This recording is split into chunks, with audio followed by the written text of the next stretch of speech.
บายดีเมื่อนี้พวกเขาสิมารายงานข่าวในมือเปิดโลกตะเวนออกโดยในแต่ละซุ่มสิเฮ็ดแนวใดสิเฮ็ดอาหารแนวใดเราสิพาไปเบิ่งกัน โดยซุ่มนี้เขาเป็นวิสาโถภาษาลาวหมู่เฮากำลังเกียมของ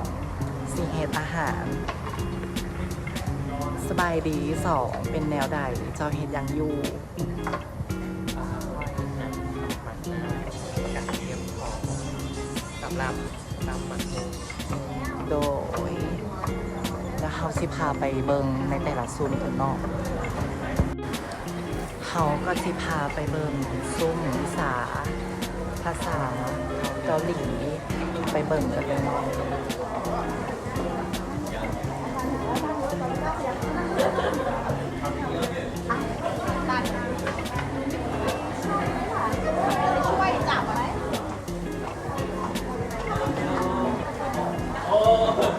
การแต่งซุ้มจบงามแต่เนี่ยน่าจะรสชาติโอเคแล้วลองอันนี้นะคะลองก็ได้ค่ะไม่เป็นไรหน้าผม ขอบคุณค่ะพิซซ่าเกาหลี ขณะนี้ก็กำลังสิไปซุ้มญี่ปุ่น เดี๋ยวเราจะพาไปเบิ่งกันเนาะว่าซุ้มญี่ปุ่นจัดเป็นแนวใดบ้าง เป็นการคอนฟ้าดอกซากุระญี่ปุ่นสวยจบงามหลาย อันนี้ก็เป็นซุ้มญี่ปุ่น แล้วเราก็มาฮอดซุ้มภาษาญี่ปุ่นแล้วเนาะการแต่งซุ้มสวยงามดอกซากุระพรมแดงมันต้องตั้งอะไรมันไหน เป็นแนวใดบ้าง งามและหลายมีสุดเขาเอิ้นว่าสุดอย่างเนาะสุดกิโมโนสวยงามมาลองสุดกันได้เด้อต่อไปนี่เขาก็สิพาไปเบิงซุ่มมีซุ่มอย่างแดแถวนี้มีซุ่มภาษาจีนแล้วก็ภาษาพม่าเนาะแล้วเฮาก็มาฮอดซุ่มวิสาพม่าแล้ว มีการทรงสาแล้วก็เฮ็ดอาหารพม่าการแต่งซุ้มทางเขาซุ้มสวยงามหลายมีอาหารหลายอย่าง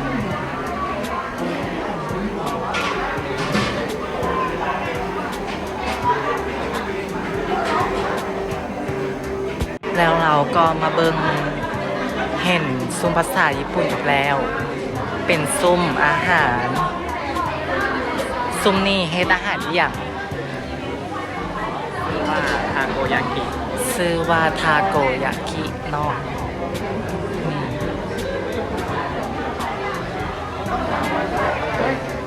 นี่แต่ไงวะ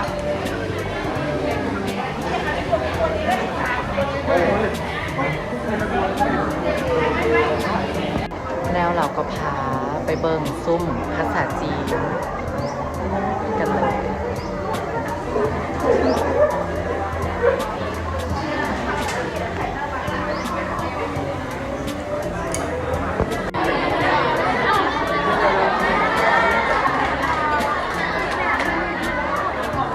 ทอดก็ได้แล้ว และตอนนี้เขาก็มาซุ่มอินโดนีเซียว่ามาเบิ่งกันว่าเขาเฮ็ดอาหารแนวใดกันเนาะ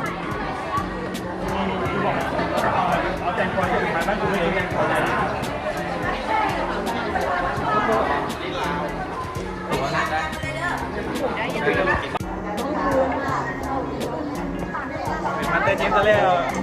อ้ายอันนี้ซื้ออาหารเอินไว้อหย่าง แต่ระวังหน่อยนะมันร้อนนะครับเรียกว่าอะไรวะ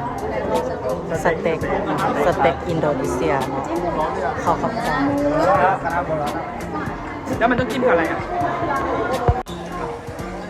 เขากำลังสิพาไปเบิ่งซุ่มเวียดนาม เวียดนาม กันเนอกว่าเขาเฮ็ดว่าเพิ่นเฮ็ดอาหารแนวใดแล้วก็จัดซุ่มแนวใดไปเบิ่งกันเลยเนอกคือซุ่มเวียดนาม พูดดิเดี๋ยวนี่เวียดยืนอยู่นี่ต้มมีเม็ดอย่างกันอยู่อันนี้กำลังทอดหมูครับเป็นอาหารเวียดนามชื่ออย่างอะไรนะชื่อบุญจ๋า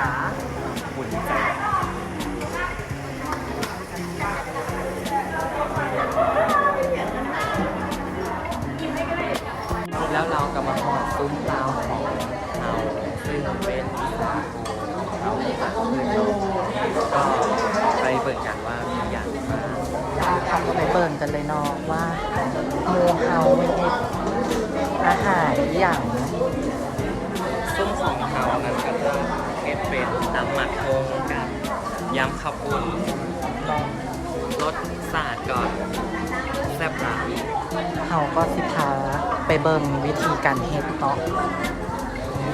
ไปเบิ่งกันเลย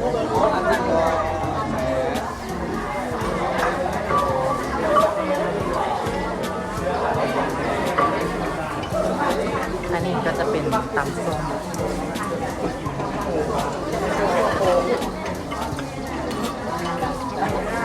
เฮาไปดูเฮาไปเบิ่งการยำสับข้าวปุ้นกันเลย อาจารย์นะเพราะ เป็นตาแซ่บ ใส่ทุกอย่างอ่ะ